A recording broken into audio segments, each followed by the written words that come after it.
Hey guys, thanks for tuning in. This is another video as part of my Living in London series, which is a series all about giving tips, advice, sharing my learnings from living in the city. Hopefully you'll find it helpful whether you're thinking about making the move or you're just curious about making the move, or maybe you already live over here. Hopefully you'll find something helpful. So today's episode, I'm going to be covering the 6 things that shocked me the most from living in London. So let's kick off with number 1. The biggest thing that has shocked me from living in London has been that the weather is actually not as bad as people make it out to be. So people have this conception of London that it's going to be super rainy, it's always cloudy, it's always grey. But honestly, moving over here, I've been really surprised by actually how beautiful the weather is a lot of the time.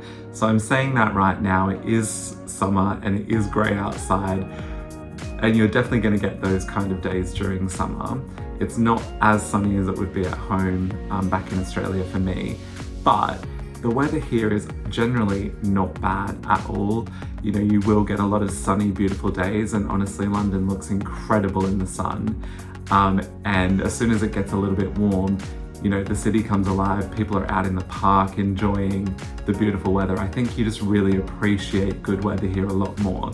So yeah, definitely the biggest shock for me has been that the weather is not as terrible as people make it out to be. The second shocking fact for London on this list is that phone theft is actually a really big problem, and you're most likely going to witness it at some point. So I have seen it 3 times now in front of me, and I remember the first time coming from Australia. You're obviously quite a lucky country, crime is not that visible there, but the first time I saw a phone theft was right in front of me. A bike jumped up onto the curb, zoomed past me, and grabbed the phone out of the hand of the guy in front of me and zoomed off into the street. And I'd never seen a crime take place in front of my eyes before, so I was quite shocked. Anyway, a few months later, I was out the front of my house putting the rubbish in the bin, and again saw another phone theft take place right in front of me. Again on a bike, zoomed past a girl, grabbed the phone out of her hand and up the street, and they disappear in minutes. And yeah, that wasn't the last time that I saw a phone theft. But yeah, it's definitely shocking the first time I saw it, and it's really taught me to hold on to my phone. And you know, I try and avoid taking my phone out in public. If I'm walking the street, I'll keep it in my pocket, usually have my hand on it just so I know it's there, but I can be a bit of a worrywart, so it's not that surprising. Number 3 on the list is that London, you are going to get your steps in here. You will do so much walking when you live in London. I never expected it because I always thought, you know, there's such an extensive transport system that, yeah, surely you just catch the tube and then you're always there, or you got a bus, you know, the double deckers, famous buses driving around. Surely you won't do that much walking. But honestly, compared to Australia, I have never walked more in my life. But I think it's actually kind of good because you just get your daily exercise in here. I think especially in Australia, we quite often will drive everywhere. You know, it's quite hot outside, especially in Queensland where I'm from. So getting in your car with air conditioner is much more preferable than walking the hot street in the middle of summer and sweating everywhere by the time you arrive to, you know, breakfast. Whereas here, most people don't have a car, so you'll usually walk to the tube station, catch the tube, walk from the tube to the cafe you're meeting at or to the bar you're going to. So yeah, I was definitely shocked by how much walking you actually do in this city. The good thing about that is you get your exercise in, and it also means that people are just more generally like open to having, you know, a few drinks at lunch, or, you know, go for some drinks after the movies, and you don't have to worry about how you're getting home. Do you have to get an Uber, because you're in the mode of always walking somewhere. So yeah, definitely a shock, but a good one. My 4th shock on the list, and it'd be really good to know if other people have a similar experience, is that workplace culture is a lot more formal in the UK, I've found, especially compared to Australia. I'd really be keen to hear, especially if you're not from Australia, if you've found that to be the case as well in your workplace.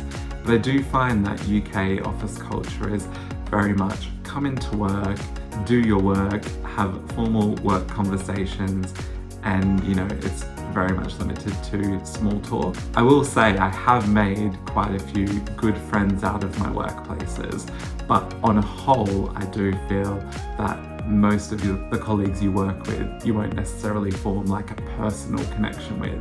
It's very much surface level, get the work done. Sometimes that's a good thing. You don't want to be best friends with all of your colleagues, but I think especially coming to a new city, I'm very open to meeting new people, making new connections, want to get to know people on a personal level.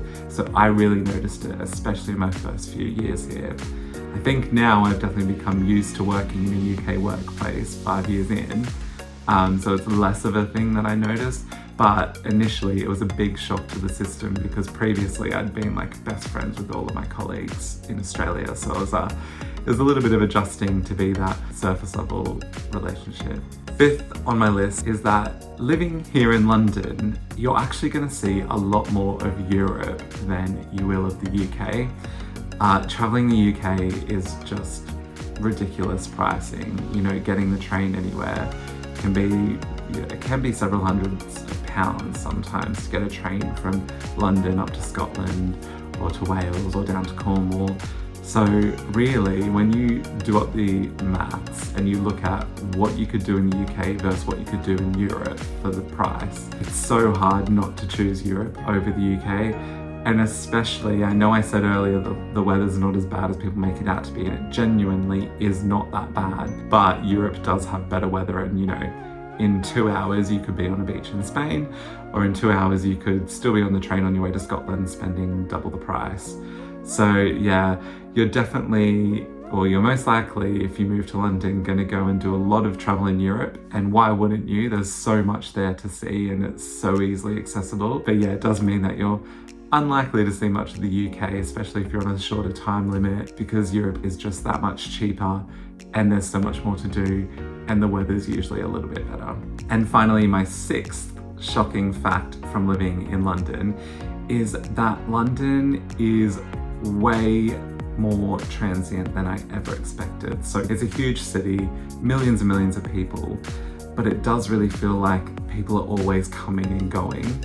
So I've heard this is also the case in cities like New York as well, where it's a lot of people from around the world coming to one place. It can feel quite like a revolving door, especially with friendship groups. And I know not growing up in London meant that I didn't go to a school here, I don't have family here, I don't have those original childhood connections. And I think this is the case for a lot of expats living over here, is that you'll quite often make friends with other expat communities. So for example, I have a few British friends, but actually a lot of my friends are Australians who are also living over here. So that sort of friendship makeup means that, you know, people are coming and going all the time. The way London works, some people are here for 2 years, some people are here for life, but quite often, you know, your friendships will evolve and some people will come in for a short time and disappear and other people will be here for a long time.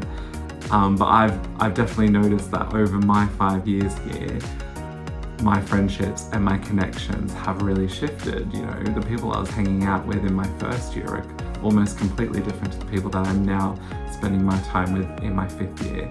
And I think that's just the case with London. Even though it's so big, it can feel like your friendship circle is shrinking and growing constantly. So those are my 6 shocking facts from my time living in London. Hopefully you found them interesting and hopefully they help build a picture for you of what it's like to live in London and some of the things you might not have considered as part of life in London. I'd be really keen to know, if you're watching this and you live in London, if you've found these things interesting as well, or what kind of things you have found shocking yourself. This is definitely not an exhaustive list. There's so many more things to say, and I'm sure I can cover them off in a future video. But yeah, just to start with, they're my top 6. And I'd love to know what yours are. So that's it. As I said, this is part of my Living in London series. I'm going to keep making some videos and putting content out there that hopefully helps inform and inspire future London livers. But yeah, if there's anything in particular that you'd like me to cover, or as I said, any questions or anything you want to ask me, drop it in the comments or reach out to me. I'm really keen to hear from you. As you can see, I'm just getting started on this, so hopefully these videos will get better and more informative as I go. But yeah, Thanks so much and see you soon.